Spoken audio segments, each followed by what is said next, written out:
What is up, everybody? It's Animac here for AnimeUproar, and today I will be talking about what is maybe my favorite twist in the entire Black Clover story so far. After first torturing us with the arrogance and corruption of the nobles and their so-called justice system, Tabata just changed the game and created one of the most hype plot points in the entire series, in my opinion.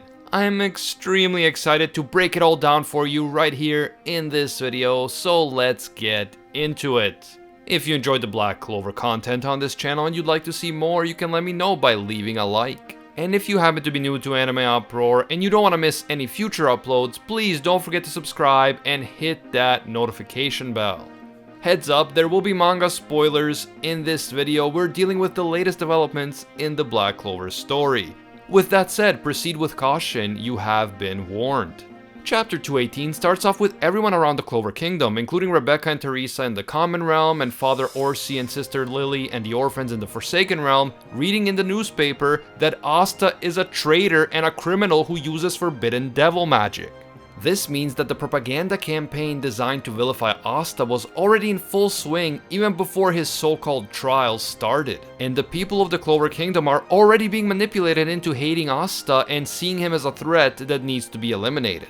Damnatio's goal is to get rid of Asta, but he doesn't want the people of the kingdom to complain about him executing someone who just helped save the whole kingdom. So, by making Asta look evil in the media, Damnatio will avoid all public criticism for his actions and for his sham of a trial. In the photo that came with the newspaper, Asta is portrayed as a demonic and scary looking creature, but the funny thing is that to the orphans in Hage village, he just looks cool and they can't believe that that's actually supposed to be Asta. The news of Asta's alleged treason has even gotten to the former villains of the kingdom, including Geldre Poiseau, Revchi, Sally, Rades, and Valtos, who are doing community service in order to atone for their sins. Meanwhile, our boy Jack the Ripper is there to keep the criminals in line, and he threatens to slice them up if they don't pipe down and get back to work. I'm actually interested to see what is going to happen with all these former villains. Are they going to try to rehabilitate them all, and are they going to succeed?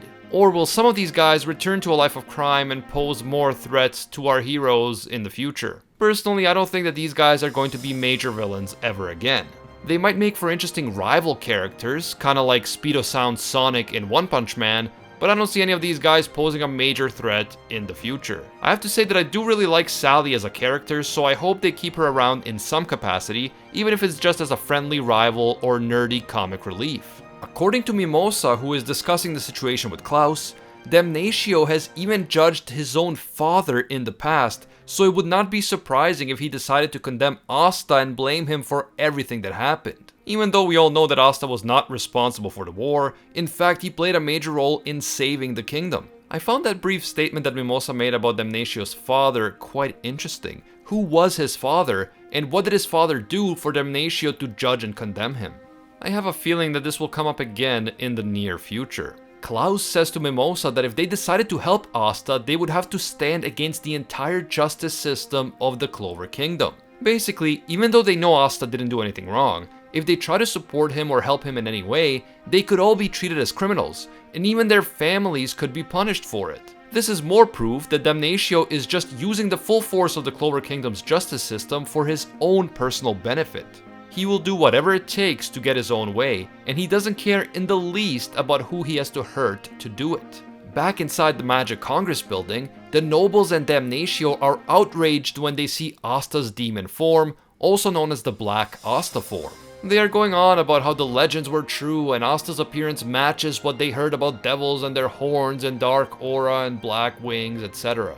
Of course, we know that Asta entered this form not because he wants to attack anyone, but because he was forced to do it in order to save Marie. Damnatio deliberately provoked him into showing his power, and this tells me that Damnatio actually knows a lot more about Asta than we might have thought at first. Even though we haven't seen Damnatio before this arc, he has clearly been keeping an eye on Asta, and he knew how to get Asta to do exactly what he wanted. Damnatio used Marie because he knew that Asta was the type of person who would do anything to protect someone innocent. And he also knew that when Asta uses his powers, his appearance changes in a way that makes him look demonic. Damnatio wanted all of the nobles inside the Magic Congress to see Asta looking like a dangerous demon, so he made sure that this is exactly what happened by threatening to hurt Marie. Asta again tries to rationally explain what his form really is. He explains that it is just a temporary power-up that he can control and that it isn't going to hurt or attack anyone. However, and unsurprisingly, the nobles scream about how they could never trust a possessed devil child,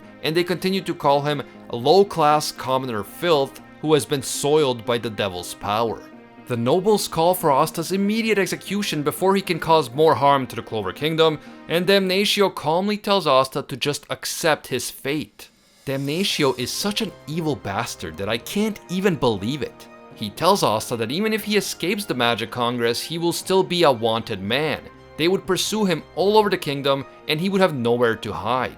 And if that wasn't enough, Damnatio implies that if Asta runs, the orphanage where he grew up and everyone who still lives there will suffer the consequences. This guy is truly a top-tier scumbag. It would be one thing if Damnatio truly believed that Asta is evil and a threat to the kingdom. And even though we all know that this would be a false belief, I could understand Damnatio not trusting someone he doesn't know and someone who has a strange demonic power that he doesn't understand. But clearly Damnatio already knows that Asta is a good and noble person, and Damnatio is using that very fact against him. Damnatio is willing to hurt innocent people that Asta cares about just to manipulate Asta into complying with his demands. Which to me says that Damnatio is fully aware that Asta is not a bad guy. If Asta was a bad guy, why would he care about the fact that Damnatio threatens to hurt innocent people? He cares because he's a good guy and he wants to protect them.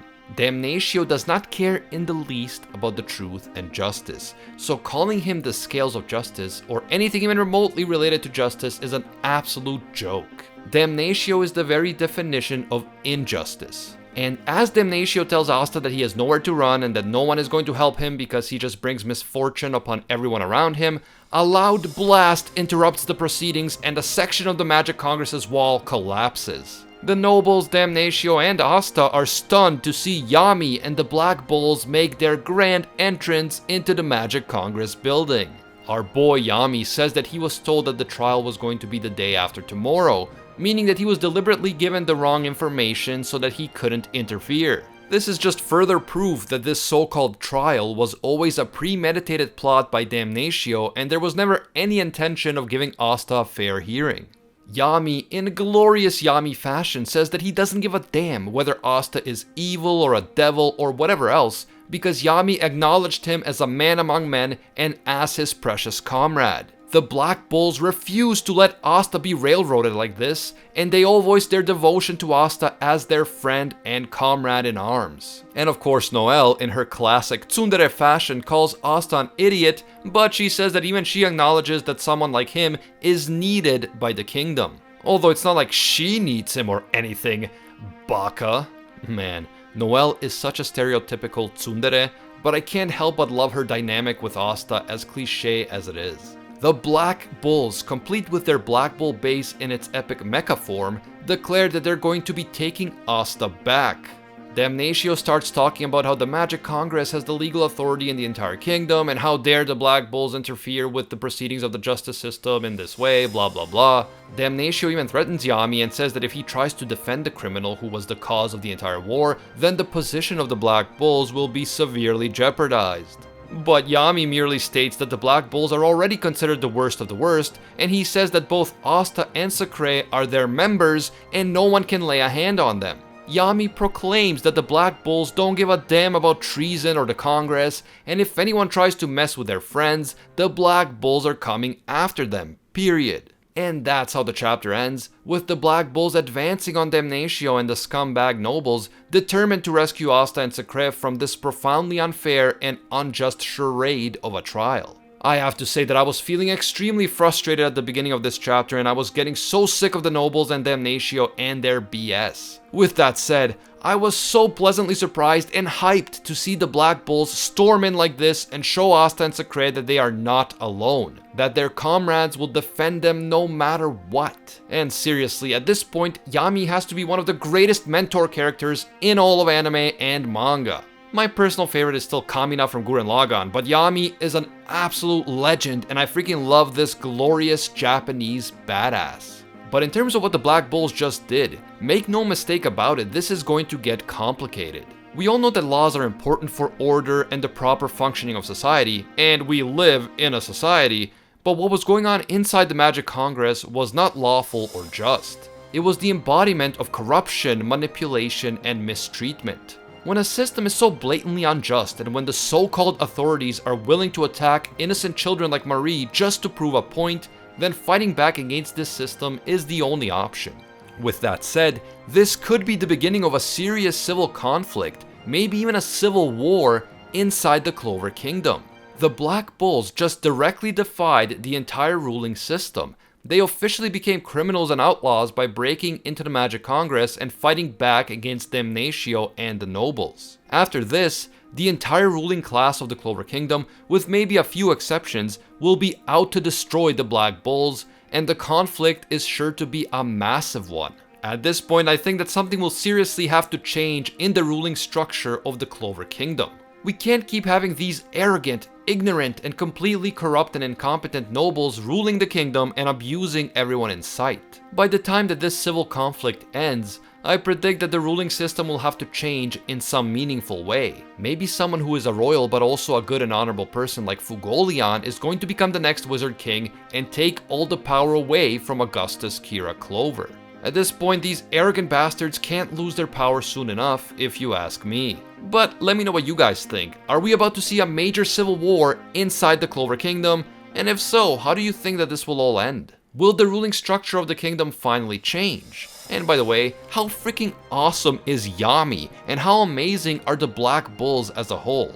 Man, I love these guys. One of the best squads in anime, period.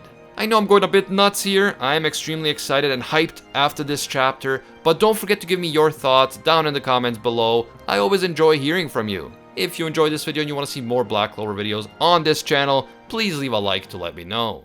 And if you're new to AnimeUproar, please don't forget to subscribe and hit that notification bell. If you don't make sure to hit the bell and indicate that you want to see all notifications, many of our videos will probably slip under the cracks and you won't be notified. Unfortunately, that is just how YouTube works, so you really have to hit that bell. Feel free to follow me on Twitter and Instagram at AnimeUproar for all the latest Black Clover news and updates. I want to give a big thank you to all of our AnimeUproar patrons for supporting our work and making our videos possible. A special thank you to all of our Pro Hero tier patrons, including the one and only Gilgamesh, Nothing But a Fan, Jason Wilson, King Zeldris, and Angel Cruz.